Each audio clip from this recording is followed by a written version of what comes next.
Welcome back. आप देख रहे हैं रिपब्लिक भारत और मैं महिमा और मेरे साथ पुनीता भी है। और सबसे पहले शुरुआत करते हैं खबरों की। देखिए, ब्रज यात्रा की जानकारी आपको देंगे। नूह से खबर है 10 बजे से ब्रज यात्रा की शुरुआत होने जा रही है, लेकिन इस बार प्रशासन की तरफ से तैयारियां पूरी कर ली गई ताकि पिछली बार की तरह माहौल खराब ना हो। इसको लेकर के पुख्ता प्रबंध किए गए हैं। बिल्कुल, देखिए पूरे नूह को किले में तब्दील कर दिया गया है। किस तरीके से वहां पर इंतजाम किए गए हैं, रिपोर्ट के जरिए आपको दिखाते हैं।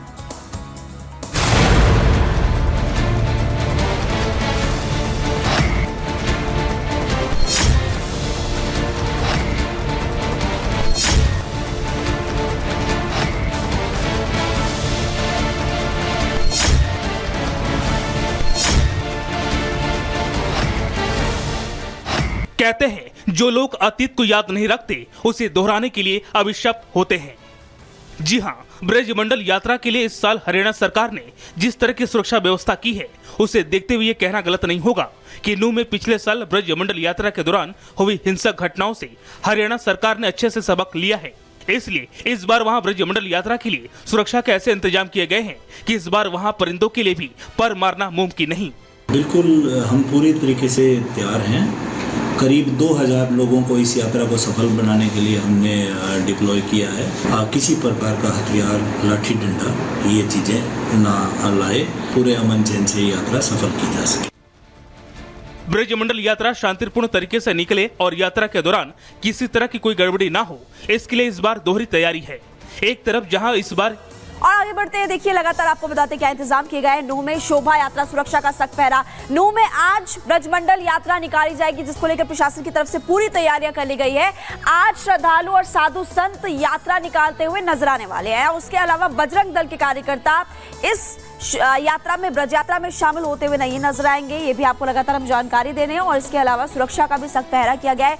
सीसीटीवी ड्रोन से निगरानी रखी जा रही है। सुबह 10 बजे नल्हड़ मंदिर से जो यात्रा है वो निकाली जाएगी। उसके बाद पिछली बार 31 जुलाई को यात्रा हुई थी। पिछली बार यात्रा के दौरान हिंसा भी हुई थी, आपको बखूबी याद होगा। उसी को ध्यान में रखते हुए इस बार प्रशासन हाई अलर्ट पर है। हाई अलर्ट पर प्रशासन साफ तौर पर, देखिए, नूह में 24 घंटे के लिए इंटरनेट और SMS सेवा को बंद करने का फैसला किया गया। इस बार अभेद्य सुरक्षा के इंतजाम प्रशासन की तरफ से किए गए हैं ताकि व्यवस्थाएं ठीक हो। पैरामिलिट्री कमांडोज की तैनाती की गई। पुलिस प्रशासन वहां पर मुस्तैद है। जमीन से आसमान तक हर गतिविधि पर नजर रहने वाले ड्रोन के जरिए नजर रखी जाएगी। कैमराज है वहां पर, देखिए, और इसकी जानकारी आपको दे रहे हैं कि इसलिए वहां पर पैरामिलिट्री कमांडोज, इसके अलावा पुलिस प्रशासन पूरी तरह से मुस्तैद है। और एम्बुलेंस की भी वहां पर पहले से तैनाती की गई है और हर आने जाने वाले पर पैनी नजर रखी जा रही है। चलिए खबरों में आगे बढ़ते हैं और अब बात कर लेते हैं ममता बनर्जी की। पश्चिम बंगाल में जो उत्पात की तस्वीरें वहां से लगातार निकलकर सामने आती रहती है, उसे लेकर ममता बनर्जी हर वक्त सवालों के घेरे में रहती हैं। लेकिन ममता बनर्जी ने इस वक्त एक ऐसा बयान दिया है जिसे लेकर एक नया बखेड़ा उन्होंने खुद शुरू कर दिया है। ऐसा क्या कहा गया है ममता दीदी की तरफ से और आखिर सवाल क्यों उठ रहे हैं, रिपोर्ट के जरिए आपको दिखाते हैं। बंगाल का साथ मैं चाहती हूँ हिंदुस्तान का रिलेशन अच्छा हो। एक शब्द है ममता बनर्जी के लिए, उनको फौरन इस्तीफा दे देना चाहिए। बंगाल हिंदुस्तान का सिरमौर है, था और रहेगा। बीजेपी का विरोध करते करते पश्चिम बंगाल की सीएम ममता बनर्जी कब भारत विरोधी बन गई, इसका ठीक ठाक पता शायद ममता बनर्जी को भी नहीं होगा। लेकिन कहते हैं ना, जो दिल में होता है वो कभी न कभी जुबान पर आ ही जाता है। फिर चाहे आप कितने भी खाक हों और सच को झूठ के लिबास में छिपाने के कितने भी अभ्यस्त। पश्चिम बंगाल की सीएम ममता बनर्जी के मामले में भी एक बार फिर ऐसा ही हुआ। इस बार ममता ने कुछ ऐसा कह दिया जिसने पूरे देश की राजनीति में भूचाल ला दिया। बंगाल का साथ मैं चाहती हूँ हिंदुस्तान का रिलेशन अच्छा हो। सुना आपने, सीएम ममता बनर्जी ने ये बयान रविवार को बंगाल में शहीदी दिवस रैली के दौरान दिया। जाहिर है, भारत में रहकर ममता के इस भारत विरोधी बयान के बाद हंगामा मचना तय था। वही हुआ भी। जैसे ही सीएम ममता का ये बयान सुर्खियों में आया, वो राष्ट्र प्रेमियों के निशाने पर आ गई। बीजेपी ने तो सीएम ममता बनर्जी के इस बयान के बाद उनके खिलाफ मोर्चा ही खोल दिया और उन पर सवालों की बौछार कर दी। मुख्यमंत्री हैं वो बंगाल की, संविधान की शपथ उन्होंने ली है। अब इस प्रकार का बयान जो आप कह रहे हैं कि बंगाल का संबंध हिंदुस्तान के साथ अच्छा हो, ये ना केवल आश्चर्यजनक है, निंदनीय भी है। जो एक कहीं ना कहीं चिंता बन रही है बंगाल को लेके कि वहां अलगाववादी सोच एक बढ़ रही है क्या, उसको वो दर्शा रहा है या नहीं, इस पे भी स्पष्टीकरण देना पड़ेगा। सवाल है कि आखिर संविधान की कसम खाकर सीएम की कुर्सी पर बैठी ममता को ये आपत्तिजनक बयान देने की जरूरत क्यों पड़ी?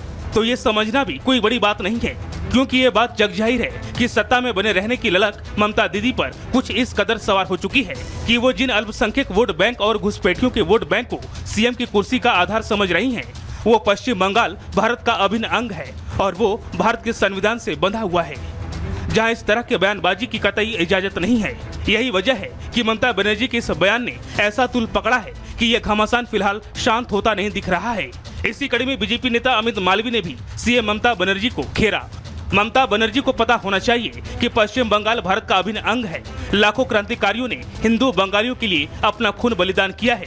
इस तरह के देशद्रोही भाषा एक मौजूदा मुख्यमंत्री को शोभा नहीं देती।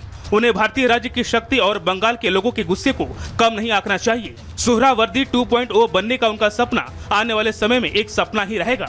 हैरानी यह है कि बंगाल में जिस मंच से सीएम ममता बनर्जी ने ये जहरीला बयान दिया, उस कार्यक्रम में सपा अध्यक्ष अखिलेश यादव भी पहुंचे थे, लेकिन खुलेआम भारत के बंटवारे की तरफ इशारा करने वाले ममता के इस बयान पर उनकी जुबान से एक शब्द नहीं निकला। बंगाल का साथ मैं चाहती हूँ हिंदुस्तान का रिलेशन अच्छा हो। साफ है, हिंदुस्तान के बंटवारे वाली साजिश में विपक्ष मौन है, उनके इरादों की पोल खुलता है।